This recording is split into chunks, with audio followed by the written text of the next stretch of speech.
September 14th, 1829, Cork City, Ireland. The morning fog still clung to Shandon Street when merchant Patrick O'Sullivan reached for the iron gate of the Cork butter market. His hand never made contact. What witnesses described next would haunt Cork for generations. A massive black mastiff, nearly 5 stone in weight, launching from the shadows with trained precision. But this was no random animal attack. The dog had been taught to identify its victims by a single characteristic: the scent of Catholic merchants carrying their wares to market.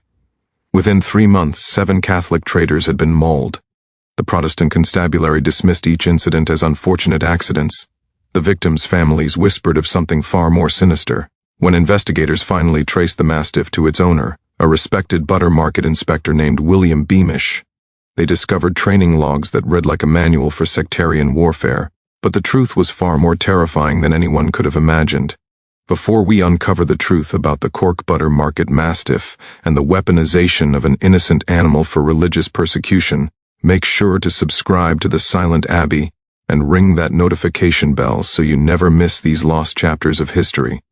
Drop a comment below telling us where you're watching from. We love hearing from our community of mystery seekers around the world. Now let's step back into 1829 Cork, where economic power and religious hatred were about to collide in the most brutal way imaginable. The year 1829 marked a pivotal moment in Irish history. Just months earlier, the Roman Catholic Relief Act had finally passed through British Parliament, granting Catholics the right to sit in Parliament and hold most public offices. For the first time in over a century, the iron grip of the penal laws was loosening, but legislation written in London meant little on the cobblestone streets of Cork City. The Cork butter market stood as the economic heart of Munster, a massive complex of warehouses and testing facilities where farmers brought their butter for inspection, grading, and export. In 1829, it was the largest butter market in the world, shipping over 500,000 firkins annually to ports across the British Empire, the West Indies, and beyond. The market generated enormous wealth and enormous tension. The Protestant ascendancy had controlled the butter trade for generations through the Butter Market Committee, a self-appointed body of inspectors and weighmasters who determined which butter met export standards and which would be rejected. These men held godlike power over the livelihoods of thousands of dairy farmers throughout County Cork. The committee members wore their authority like armor, fine wool coats, silver-topped walking sticks, and the unmistakable bearing of men who had never questioned their right to rule. William Beamish sat among them, a third-generation inspector whose family had grown wealthy on inspection fees and strategic rejections of Catholic merchants' goods. But the Catholic Relief Act threatened everything. Catholic merchants, emboldened by the new legislation, began arriving at the butter market in unprecedented numbers. They demanded fair inspections. They questioned rejections. They spoke of filing formal complaints with authorities in Dublin. The Protestant inspectors watched their exclusive control slipping away, and some would do anything to maintain their grip on power. Cork City itself sprawled across hills overlooking the River Lee, its northern and southern channels dividing the city into distinct territories. The butter market stood in Shandon, the northern district, crowned by the pepper pot steeple of St. Anne's Church. The narrow streets surrounding the market reeked of salted butter, coal smoke, and horse dung, the perfume of commerce. In the pre-dawn hours, farmers' carts would queue for blocks, each waiting their turn at the inspection gates. Catholic and Protestant farmers stood together in these lines, united by the universal anxieties of agricultural life. But once they passed through those gates and handed their firkins to the merchants who would represent them, an invisible line divided them, as surely as the River Lee divided the city. William Beamish lived on Grattan Street, a respectable address befitting his station. His home was a 3-story Georgian townhouse with a black iron fence and a small courtyard in the rear. Neighbors described him as reserved but cordial, a widower who kept to himself and his work. He walked to the butter market each morning at precisely 6 o'clock, always alone. Except, starting in March of 1829, he wasn't alone anymore. The first attack occurred on a date heavy with symbolism. Patrick O'Sullivan, a Catholic merchant who had recently established himself in the butter trade, approached the market gates at dawn.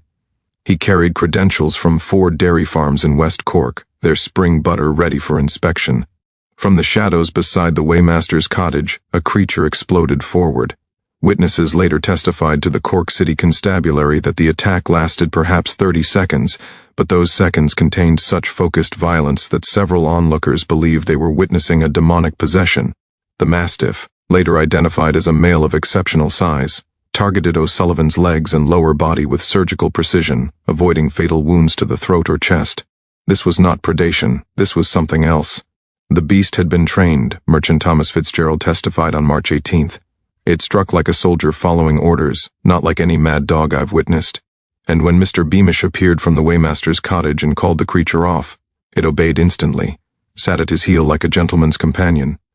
O'Sullivan suffered severe lacerations to both legs, puncture wounds to his left thigh, and crushing damage to his right ankle. He would walk with a cane for the rest of his life. More significantly, he never returned to the butter market. The Cork Examiner ran a brief notice on March 19th. Unfortunate incident at butter market. Merchant injured by stray dog. The constabulary filed a report listing the attack as an accident involving an uncontained animal of unknown ownership. William Beamish expressed his sympathies to the victim's family and made a charitable donation of £3 toward medical expenses. No connection was made between Beamish and the MASTIFF. Not yet. Cornelius McCarthy had been trading butter at the Cork market for 12 years. A shrewd businessman with contacts throughout Munster, McCarthy represented some of the finest dairy operations in the region. He was also Catholic, newly confident in his legal rights, and increasingly vocal about what he termed Protestant favoritism in the inspection process.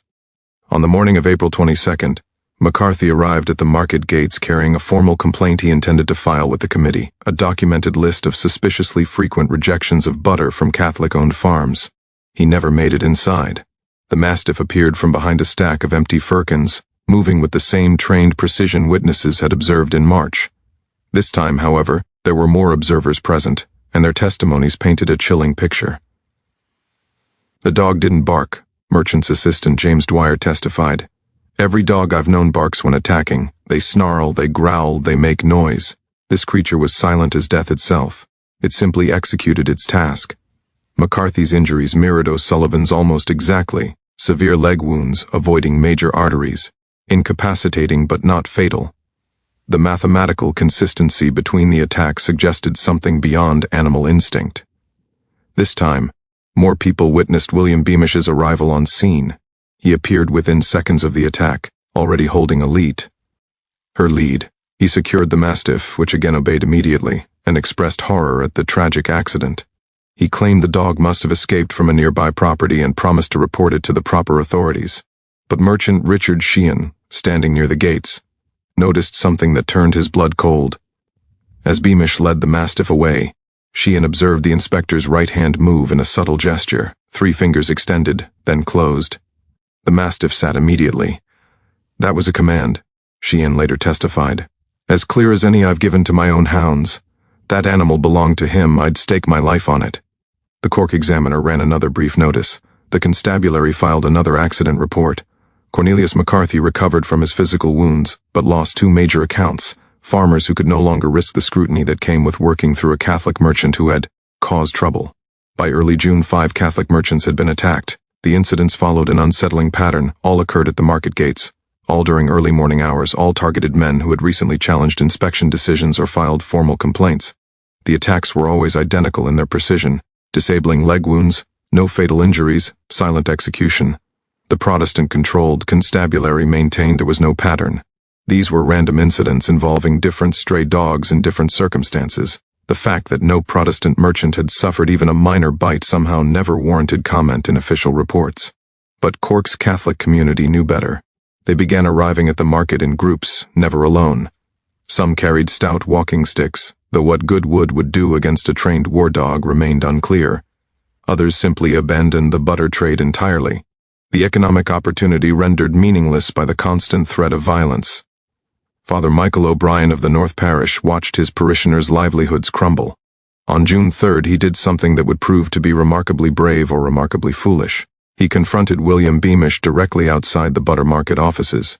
"Mr. Beamish," Father O'Brien said, his voice carrying across the courtyard, "5 of my parishioners have been attacked by what appears to be the same animal, an animal that seems to distinguish between Catholic and Protestant merchants with remarkable accuracy. Might you have any insight into this phenomenon?" Witnesses testified that Beamish went pale, then red. "I'm certain I don't know what you're implying, Father. These unfortunate accidents are no accidents," Father O'Brien interrupted, "and God sees what men try to hide. The exchange lasted less than 2 minutes. But that afternoon, Father O'Brien received an anonymous note slipped under his rectory door.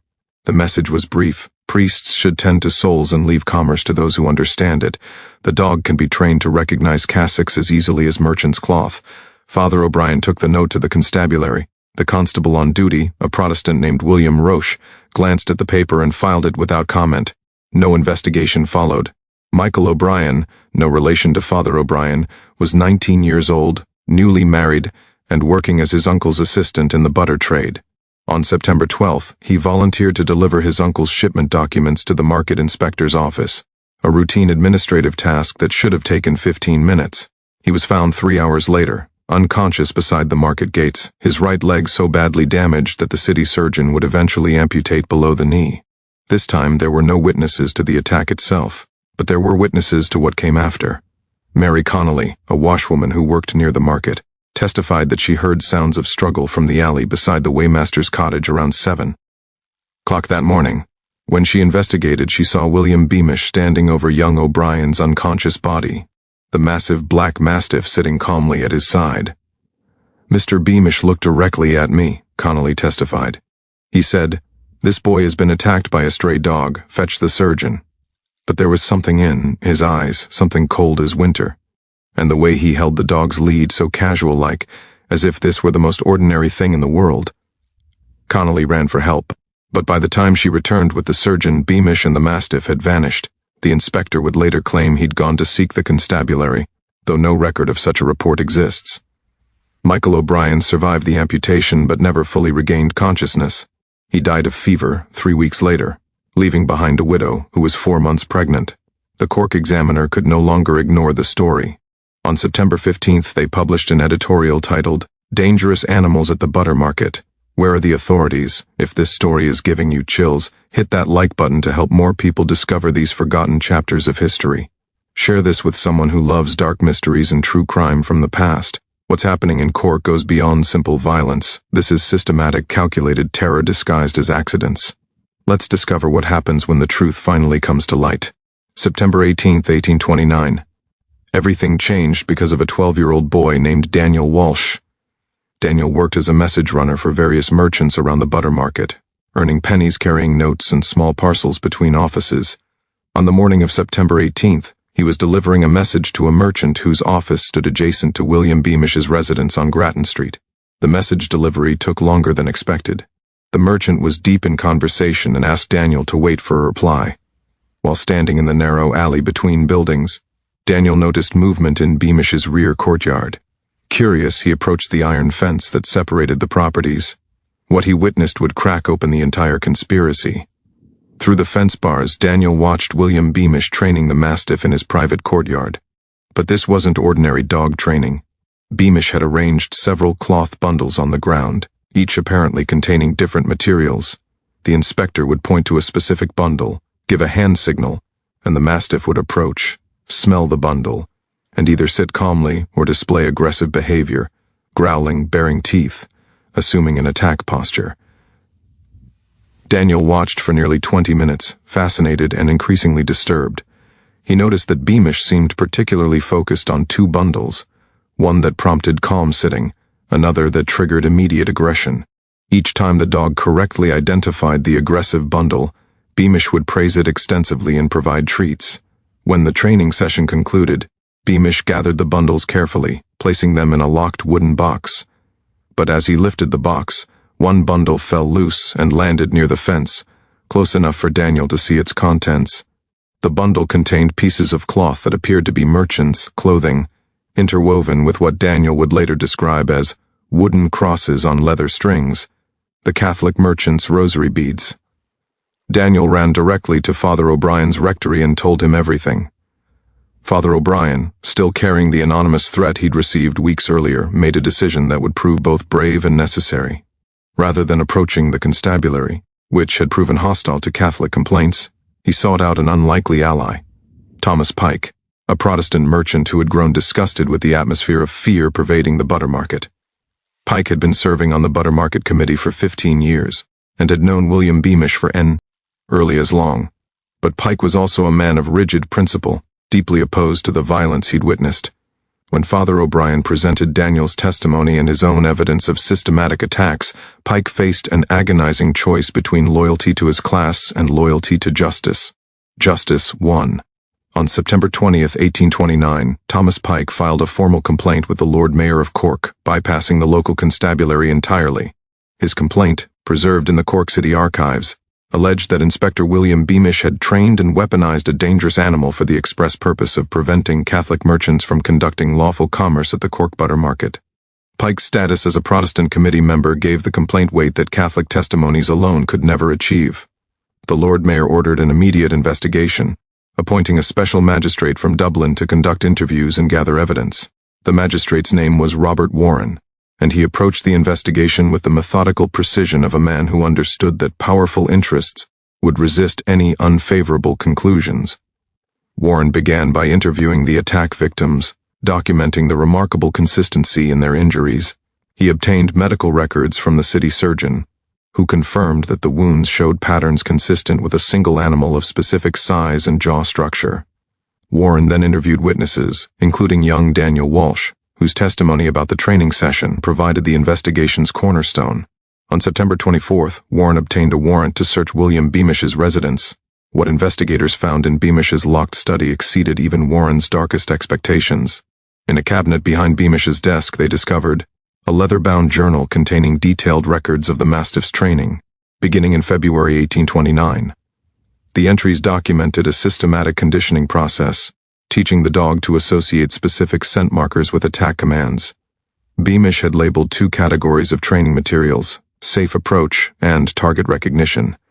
The target recognition materials included cloth samples taken from Catholic merchants' clothing, combined with rosary beads to create a distinct scent profile.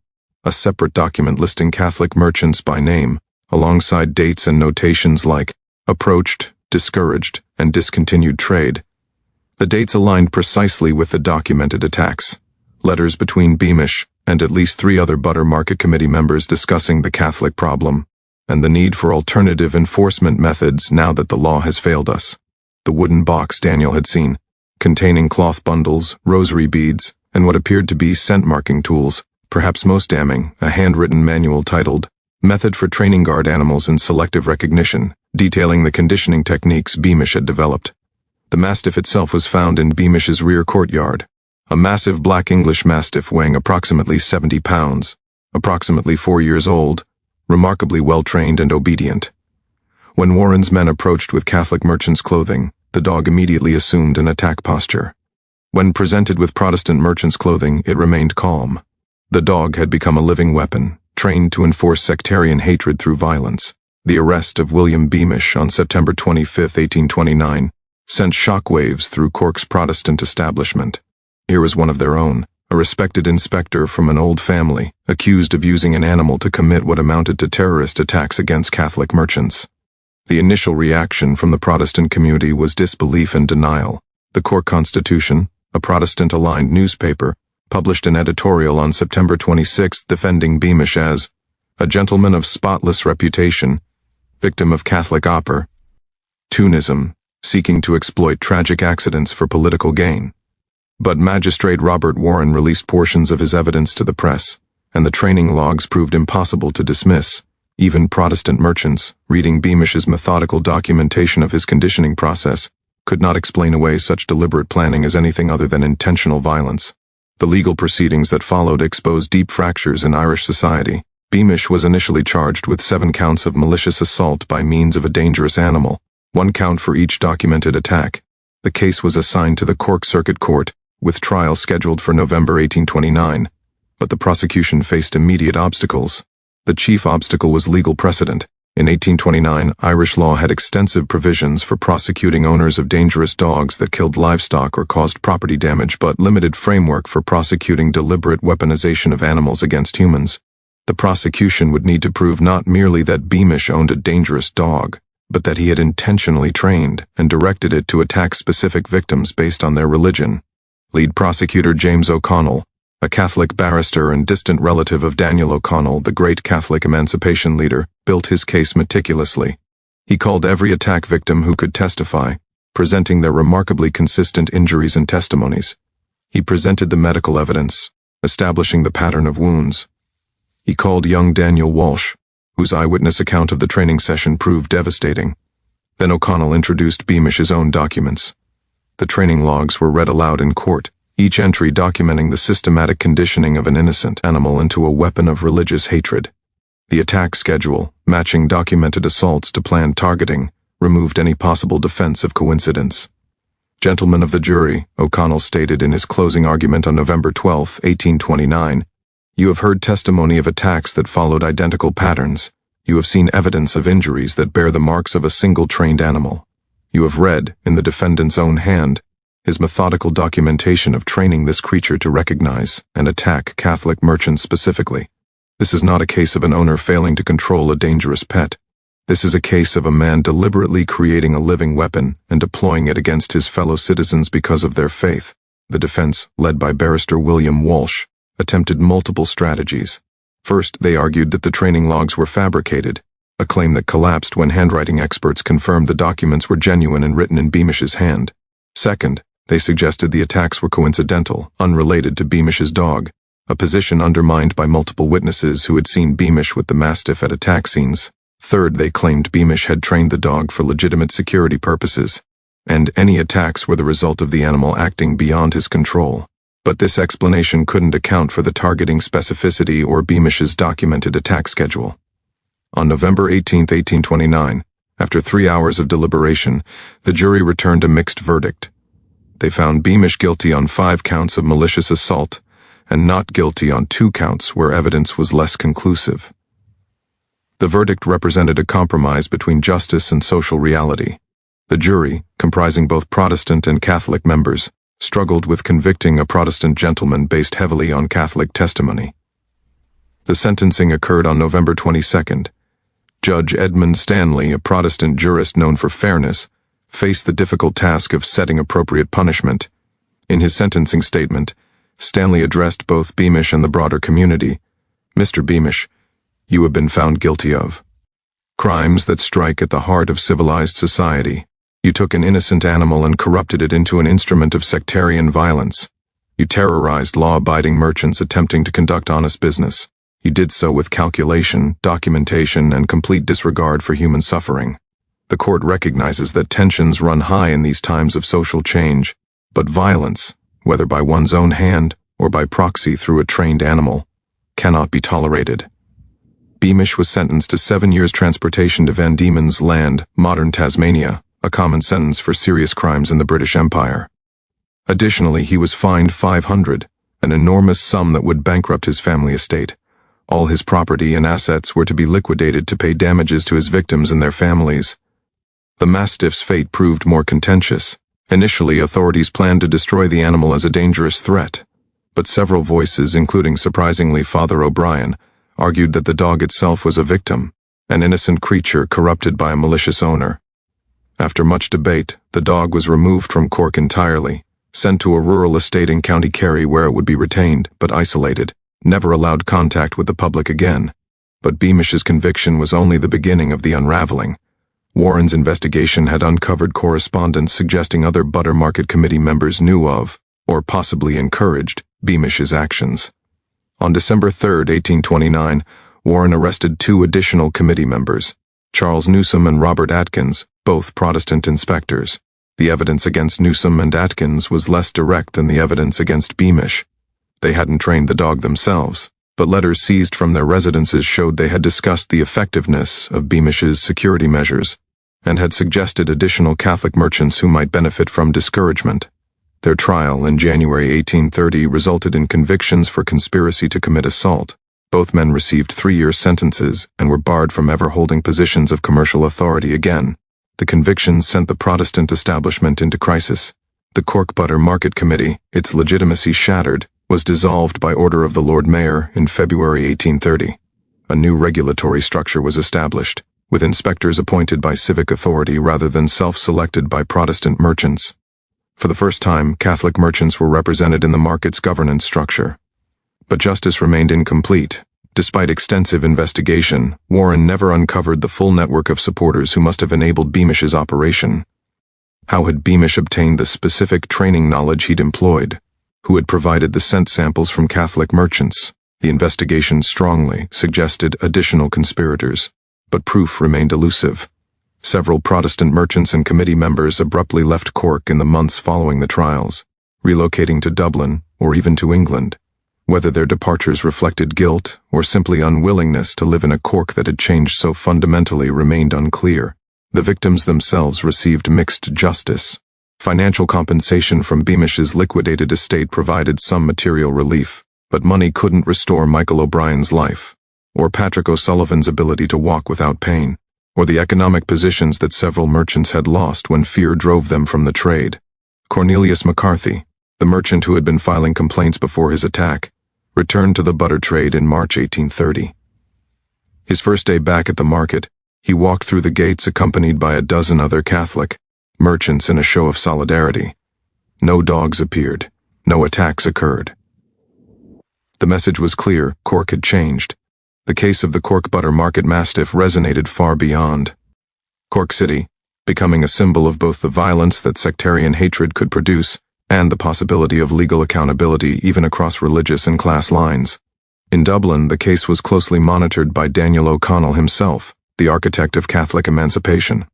O'Connell referenced the Cork attacks in several speeches during 1830, using them as evidence that legal equality meant nothing without cultural change and vigorous enforcement. The law granted Catholics their rights, O'Connell stated in a speech at the Royal Exchange in March 1830, but certain elements sought to enforce their own law through violence and terror. That such men were ultimately brought to justice demonstrates that our new legal equality, though imperfect, has teeth. The case influenced the development of Irish law regarding animal attacks and owner liability. In 1831, the Irish Parliament passed the Dangerous Animals Act, which explicitly established criminal liability for owners who train, encourage, or deliberately fail to restrain animals used to commit assault upon persons. The act created clear legal framework for prosecuting cases like Beamish's, ensuring that animal attacks could no longer be dismissed as mere accidents, when evidence suggested deliberate direction. The Cork case also exposed the limitations of sectarian Protestant control in Irish commerce. The butter market had represented one of the last bastions of unchallenged Protestant economic dominance. Its restructuring in 1830, forced by the scandal, accelerated similar reforms in other Irish commercial institutions. Markets in Limerick, Galway, and Waterford all implemented governance reforms between 1830 and 1833, opening inspection and oversight positions to Catholic merchants, but perhaps the most significant impact was psychological. For decades, Catholic merchants and tradesmen had endured discrimination as an unchangeable fact of life. The prosecution of Beamish and his co-conspirators demonstrated that even powerful Protestant gentlemen could be held accountable for crimes against Catholics. This shifted expectations and emboldened victims of discrimination to pursue formal complaints rather than suffer in silence. The case also revealed uncomfortable truths about how easily ordinary people could weaponize their positions of authority. William Beamish wasn't a monster in any conventional sense. He was a respected community member, a widower who attended church regularly, a man who had served on the butter market committee for years without serious complaint. Yet when his economic and social position felt threatened by Catholic advancement, he had systematically trained a living creature to commit violence on his behalf. The methodical nature of his actions, the careful documentation, the training logs, the scheduled attacks, demonstrated a level of rational planning that somehow seemed more disturbing than spontaneous violence. Beamish had approached terrorism with the same organizational skills he brought to butter inspection. Historians have debated whether Beamish acted independently or as part of a larger conspiracy. While Newsom and Atkins were convicted of knowing about his actions, the full extent of the network remains unclear. Some historians argue that Beamish's detailed records suggest he was creating a template he intended to share with others, perhaps, hoping to inspire similar security measures at markets throughout Ireland. Others suggest he was a lone actor, driven by personal desperation as he watched his world change. What's certain is that the case accelerated Protestant Ireland's reckoning with Catholic emancipation. Many Protestants had opposed emancipation but accepted it as law once passed, expecting life to continue much as before with only superficial changes.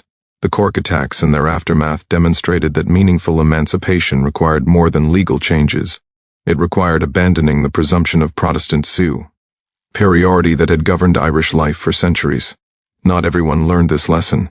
Sectarian violence continued in Ireland throughout the 19th century and beyond, But the Beamish case established a precedent. Sectarian violence would be prosecuted, perpetrators would face consequences, and legal equality would be enforced even when it required holding powerful people accountable. The Mastiff itself became a symbol, referenced in political cartoons and pamphlets throughout the 1830s. Catholic newspapers depicted the dog as representing Protestant resistance to reform, a trained weapon that had served its masters until those masters were finally held accountable.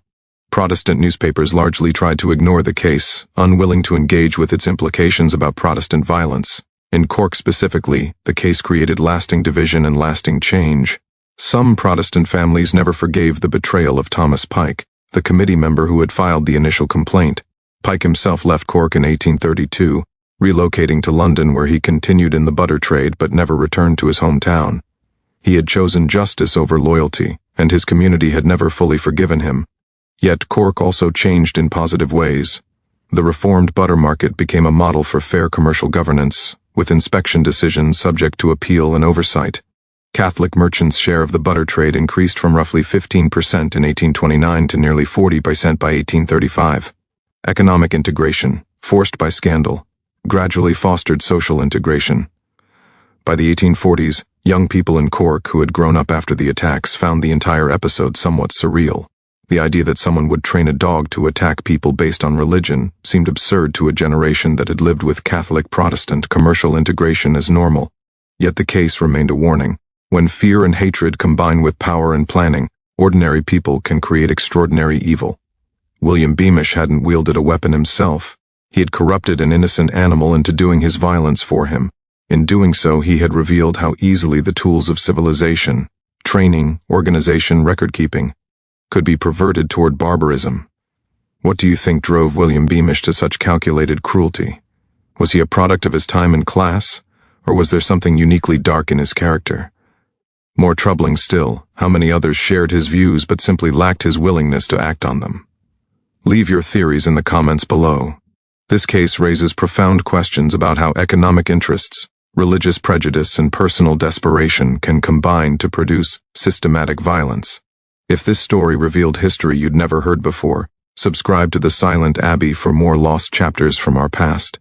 These stories need to be remembered, not to dwell on darkness, but to understand how ordinary people can commit extraordinary evil, and how justice, though imperfect, can still prevail.